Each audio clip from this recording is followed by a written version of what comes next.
right, are you sitting down, enjoying your breakfast? Well, for one man, he sat down with his wife of 39 years and enjoyed every bite of his. And it's not just about food. The entire experience is a celebration, particularly for someone who's diagnosed with stage 4 throat cancer just a year ago. This morning, he is with us. Charlie Gwynn, cancer patient who underwent what is called the TORS procedure, and Dr. Andrew Cowan, UNM Assistant Professor of Surgery. I apologize, I messed that up. Good morning to both of you. Good morning. Charlie, let's start with you. Just over a year ago, back in January of last year, you were diagnosed with stage 4 throat cancer, a very advanced form of cancer. What happened? I was shaving one morning and I felt a lump right here, and I just thought it was part of my sinuses because my sinuses were giving me trouble. So a week later, I still felt it, and I said, okay, something's wrong.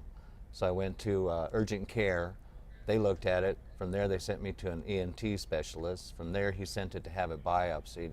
And right after that, they told me that I had stage 4 tonsil cancer. What do you think when you hear that out? You think you're healthy? I mean, you look pretty fit. You get around really well, and then all of a sudden you're told you have stage 4 cancer. Yeah, it was because I'd been working out and constantly working out and doing all that.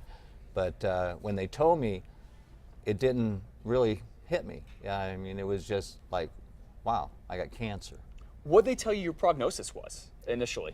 They told me it was tonsil cancer stage 4. And then once they told me that, then they hooked me up with UNM.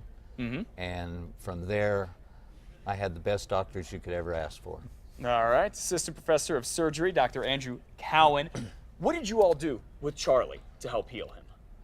Well, we were part of a multidisciplinary team that treated his cancer. Our role, myself and Dr. Nathan Boyd, who's another head and neck surgeon, we removed the cancer from his tonsil, and we also removed the lymph nodes from his neck that also contained some of the cancer cells. Sounds, I don't know medicine very well. It sounds like a very delicate procedure. There are definitely delicate parts of it.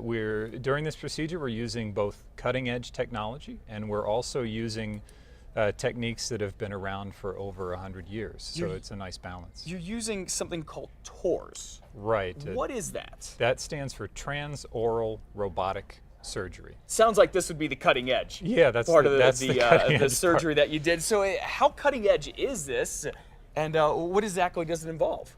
Well, the robot itself has been around for more than 10 years, but this particular application of it going through the mouth to operate in the throat has been around for just under 10 years. Oh my goodness. It's a big hulking robot. It probably weighs about a ton. It has 3 arms, working arms plus a camera. We only use 2 of the arms. And what is this? Yeah, so what it boils down to, the working end of it is, for us, is what's called a 5mm arm. This is a Maryland dissector. This is one of the 2 instruments that I have control of inside the throat, and this is just a little grasper. So you're using a robotic control. Right. I am sitting across the room with my head in a console. Okay. And when I bring my fingers together, this closes. And if I turn my fingers to the left, this moves to the left. Turn my fingers to the right, this moves to the right.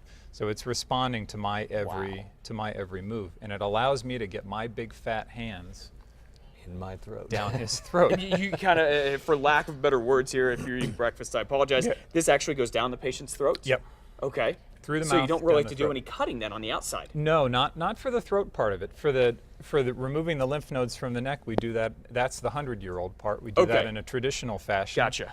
And that involves a scalpel and other instruments that surgeons traditionally use. But the work through the throat, using the robot is a minimally invasive method that allows us to get a tumor out and allows people to get back to doing the kind of stuff they like to do. A lot of doctors using this, or are we pretty lucky to have this here in Albuquerque? More and more. Dr. Boyd and I brought this technology to New Mexico. We were fortunate enough that the UNM could sponsor us in that.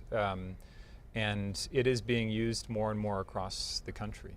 Yeah. Okay, Charlie, what was your recovery time like on this? I mean, you look like you're doing great today. It was really, when they told me that I was going to be on the fast track, boy, it was on the fast track, because I had 3 operations in a month's time, and then I went through 30 radiation and 7 chemo. Oh my goodness. And in October, I was diagnosed cancer-free. And, you know, the best thing, I don't recommend it. I went from 200 pounds down to 160, and I'm Oh, happy. my goodness. I'm happy about that part. But Wow. But I'll tell you what, seriously though, I couldn't ask for the better doctors or a better cancer society to help me out and get me where I belong. Of course, that was Dr. Andrew Cowan. I believe Dr. Boyd was your partner? Yes. In that. Glad you're doing well. What'd you think when they told you you're cancer-free, Charlie? Oh, well, my wife and I are headed to Mexico on Friday. Enjoy it. Yeah, thank you. Okay. Thank you. And doctor, thank you for coming in, sharing this with us. You can